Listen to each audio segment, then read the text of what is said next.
Hi everyone, so it's day 27 and today is on Genesis chapter 43 to 45 and I'll be providing some of my reflections and what stood out to me.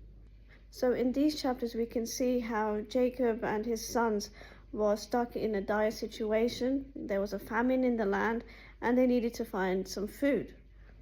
So Jacob's sons must go to find some food in Egypt, and the only way they can do that is by taking their youngest brother Benjamin. Now, Judah, one of the older sons, needs to convince his father, and he does this by taking responsibility and saying, if anything happens to Benjamin, it will be on me. So Judah really stepped up and took responsibility and made sure, for the sake of the family, for their survival, that they could go to Egypt to get some food. So finally Judah manages to convince his father and they all go down to Egypt. When they reach Egypt, they meet Joseph and they are thrown into the deep end. Joseph tests them. The reason Joseph may have been testing them is to see whether their response would have changed over the years. Because if he puts their youngest brother Benjamin in danger, would these brothers do the same thing they did to Joseph, or would they step up and take responsibility and make sure Benjamin was safe? Thankfully, there was a brother that stepped up, and that was Judah. And Judah really makes a heartfelt appeal to Joseph. Judah's appeal really shows how much he has developed and matured as a person through all the situations, circumstances that Judah went through with his wife, his sons. We can see how he's changed.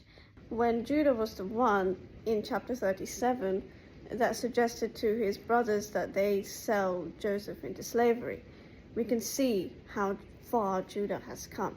And now Judah is the one offering himself up in the place of his brother Benjamin, and he's appealing to Joseph, and he doesn't know that yet.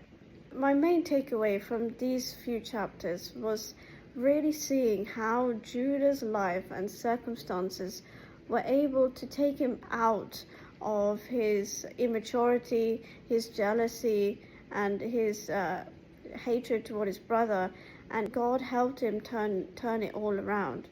In the present day, for us, we know each person has hard and difficult situations that come. Now, how we respond to these situations should be the question that we ask ourselves.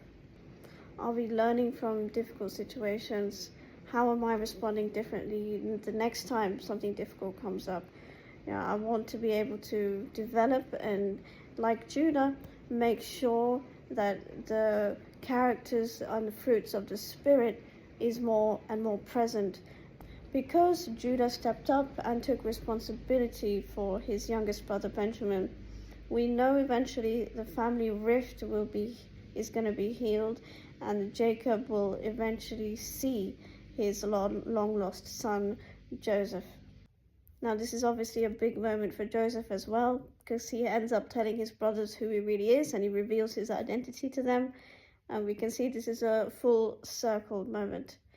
Thanks to Judah, the brothers passed the test, and they were able to reunite their father Jacob to his long-lost son, Joseph. Joseph's story is one of my favorites in the Bible. How God took him out of a literal pit and put him in front of the leader of Egypt. All the things Joseph went through between those 2 points is prepared him for that moment to stand in front of Pharaoh. We can really see God's sovereignty in Joseph's story. In every stage, in the Potiphar's house, in the prison, every stage God was with Joseph. So let's trust God, because he is with us like he was with Joseph. And we know he is sovereign.